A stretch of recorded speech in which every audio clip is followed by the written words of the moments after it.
Sarapan yang terbaik adalah makan makanan orang yang takut sarapan. Nah kan daripada mubazir. Sebelumnya kan ada quote bahwa sarapan terbaik adalah tidak sarapan.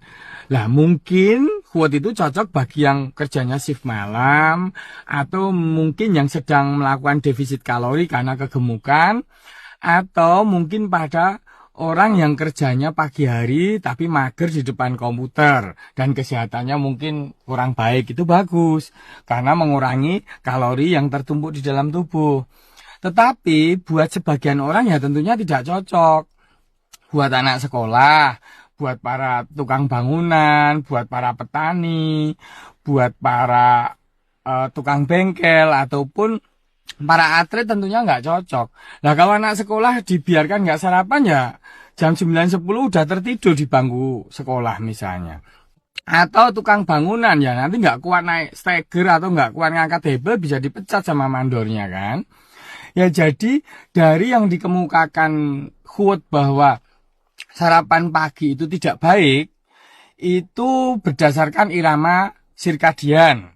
Jadi irama sirkadian itu irama tubuh kita yang terbentuk sejak evolusi spesies kita manusia sejak ratusan juta tahun yang lalu.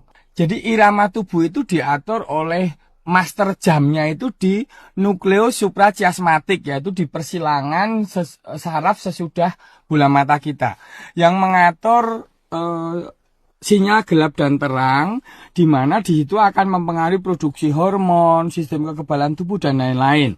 Yang paling utama yaitu hormon melatonin. Jadi pada saat cahaya itu mulai berkurang di petang hari, ketika matahari mulai mau tenggelam itu, hormon melatonin meningkat.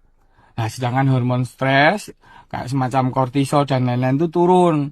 Nah, ini demikian juga terkait dengan hormon insulin sebenarnya.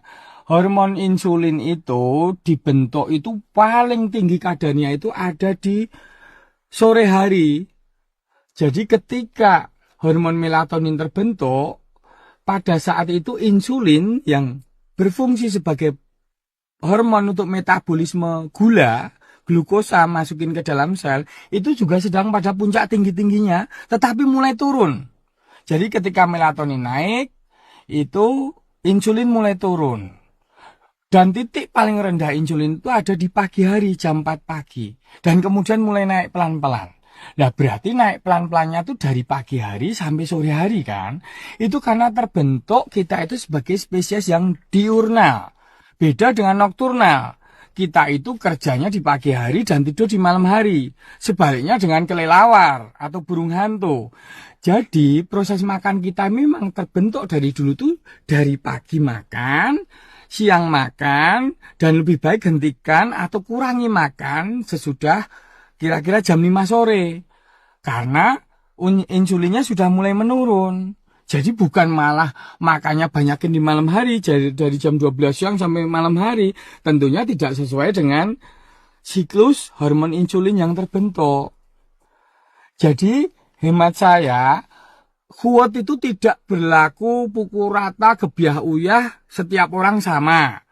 Setiap orang itu status kesehatannya berbeda-beda.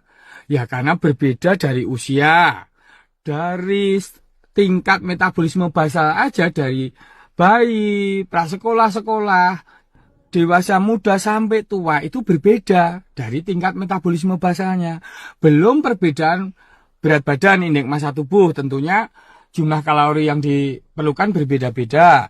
Berbeda pula dalam hal aktivitas fisiknya. Tentunya beda antara pekerja kantoran yang duduk nggak pernah jalan atau jalan hanya sedikit kurang dari 1000 langkah tiap hari dibandingkan dengan para petani, tukang bangunan yang kira-kira jalannya antara 2500 langkah sampai 10.000 langkah tiap hari. Bahkan atlet pun misalnya. Jadi sesuaikan tip-tip kesehatan itu dengan status kesehatan kita. Jangan kita melakukan perubahan secara frontal yang kelihatan unik ikut arus, tetapi ternyata tidak cocok dengan tubuh kita.